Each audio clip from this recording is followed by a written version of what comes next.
Play-offga chiqish taqdiri faqat o'z qo'lida emas. Kongoni yutishimiz shart, lekin bu hali yetarli emas. Bizga yana bir nechta natijalar ham kerak bo'ladi.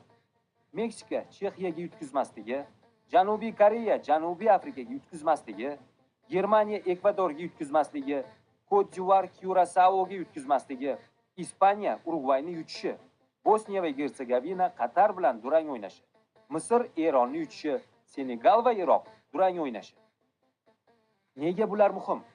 Chunki guruhlarda 3-o'rinni olgan jamoalar orasidan eng yomon 4 ta jamoa play-offga chiqa olmaydi.